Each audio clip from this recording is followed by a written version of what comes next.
Hello friends, అందరికీ నమస్కారం. Telugu life story వింటున్న ప్రతి ఒక్కరికి మనస్పూర్వకంగా ధన్యవాదములు. Thank you so much. Money Mantra 2 episode 113.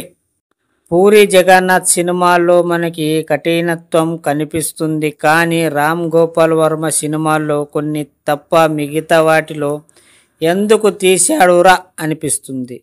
అలాగని ఇద్దరు గొప్ప దర్శకులే.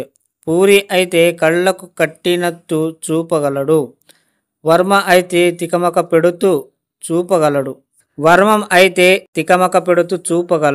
పూరి సినిమాల్లో లాగా సూటిగా ఉండే మనస్తత్వాన్ని కలిగి ఉండాలని మనకు ఉంటుంది, కానీ వర్మ సినిమాల్లోగా ఉండాలన్న మన మనస్సు అంగీకరించదు.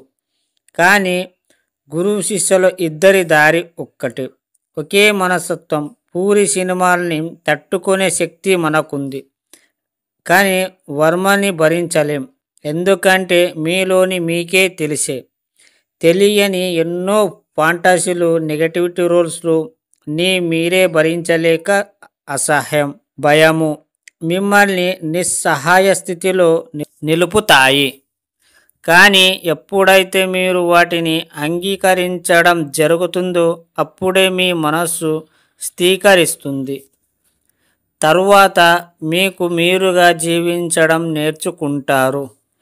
మీ రాజ్యానికి మీరే చక్రవర్తి అనే విషయాన్ని గుర్తిస్తారు.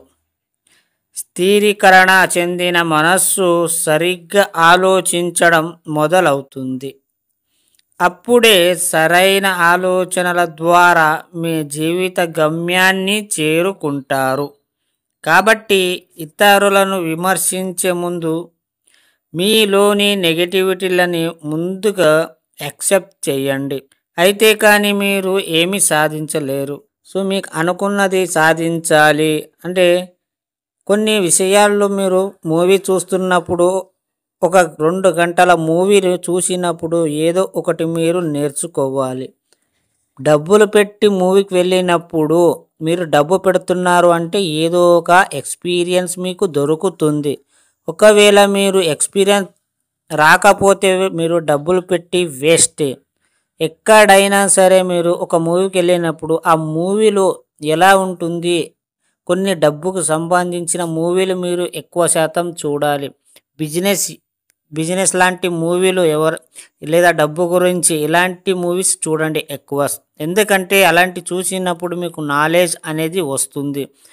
ఎంటర్టైన్మెంట్ చూడండి ఇంకా, ఎందుకంటే మీకు నెగటివ్ థాట్స్ ఉండవు. కాబట్టి ఇక్కడ ఈ సబ్జెక్ట్లో ఓన్లీ సంతోషం మాత్రమే ఉంటుంది, బాధగా ఉండదు, అలాగే నెగటివిటీ ఉండదు. సో మీరు ఎప్పుడు కూడా సంతోషంగా ఉండాలి, డబ్బు ఈజీగా సంపాదించాలి. అర్థమయ్యిందా ఫ్రెండ్స్? ఈ స్టోరీ విన్న ప్రతి ఒక్కరికి మనస్పూర్వకంగా ధన్యవాదములు.